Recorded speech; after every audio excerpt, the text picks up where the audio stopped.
تو مولانا طاہر مجیب راشد صاحب، ہم اپنی گفتگو کا اس سے پہلے کہ ہم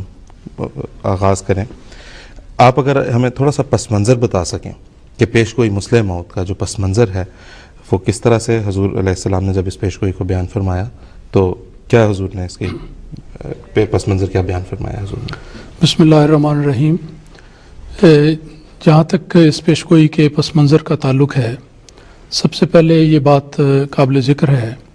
کہ اللہ تعالیٰ کی ہمیشہ سے یہ سنت جاری رہی ہے کہ اللہ تعالیٰ دنیا میں جب بھی کسی نبی کو مبعوث کرتا ہے، کسی فرستادہ کو بھیجتا ہے، تو اللہ تعالیٰ اس کی تائید و نصرت کے لیے اس کو بہت سارے نشانات عطا فرماتا ہے۔ ان نشانات میں اللہ تعالیٰ کی پیشگوئیاں بھی ہوتی ہیں، پیش خبریاں بھی ہوتی ہیں، اور ان باتوں کو وہ دنیا کے سامنے پیش کرتا ہے تاکہ اس آنے والے کی صداقت اس سے ثابت ہو۔ دراصل جب اللہ تعالیٰ کسی انسان کو بھیجتا ہے تو وہ دنیا میں خدا تعالیٰ کا نمائندہ ہوتا ہے، اور اللہ تعالیٰ اس کی صداقت کو ثابت کرنے کے لیے اس کی نشانات کے ذریعے تائید فرماتا ہے۔ جہاں تک پیش گوئی مسلح موعود کے روحانی پس منظر کا تعلق ہے،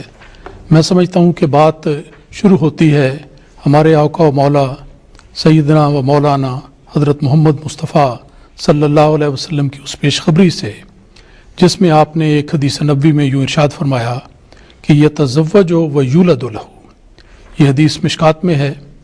اور اس کا مختصر ترجمہ یہ ہے کہ آپ نے یہ ارشاد فرمایا آپ صلی اللہ علیہ وسلم نے کہ جب آخری زمانے میں وعدے کے مطابق مسیح موعود آئے گا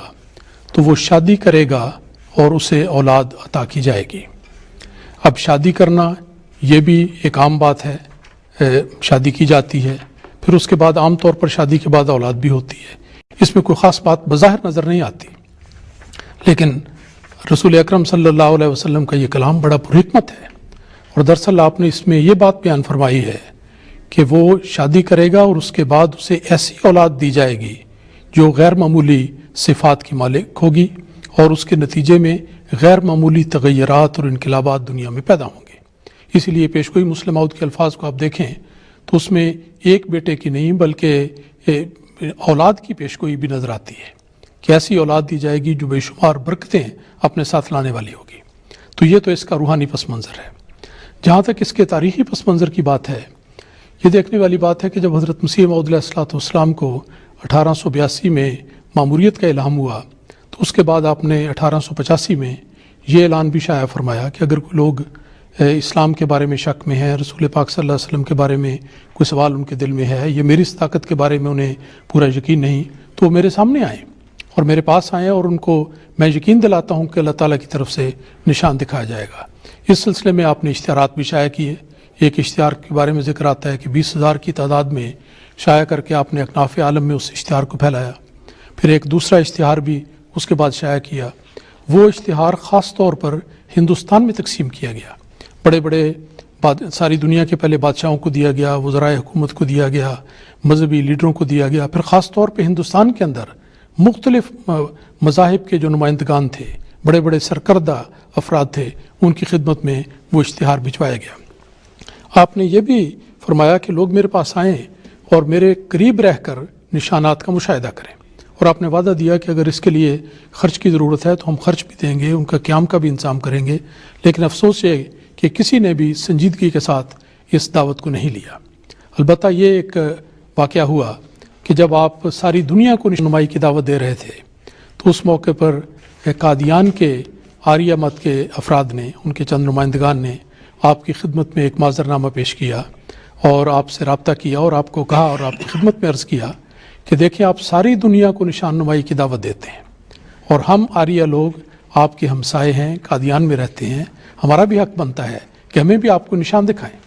تو ظاہر بات ہے کہ یہ ان کا ایک بڑا جائز اور صحیح مطالبہ تھا،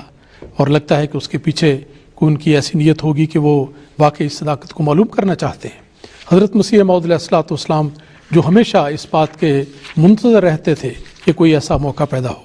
تو آپ نے فوراً اس پر توجہ فرمائی، اور چونکہ آپ کا مشن عالمگیر مشن تھا،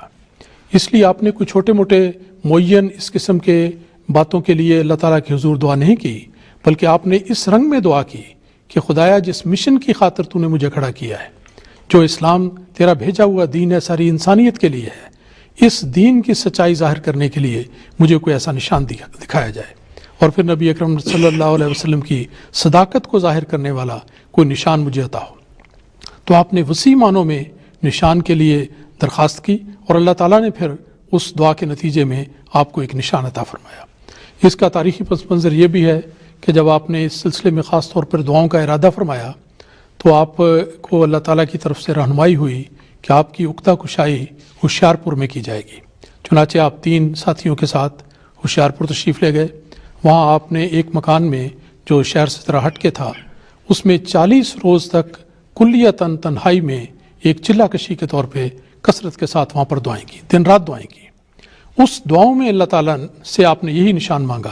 کہ مجھے اسلام کی برتری، رسول پاک صلی اللہ علیہ وسلم کی صداقت، قرآن کی عظمت اور ان ساری باتوں کے لیے مجھے کوئی ایسا عالمگیر نشان دیا جائے جو سارے لوگوں کے لیے ہدایت اور برکت کا موجب ہو۔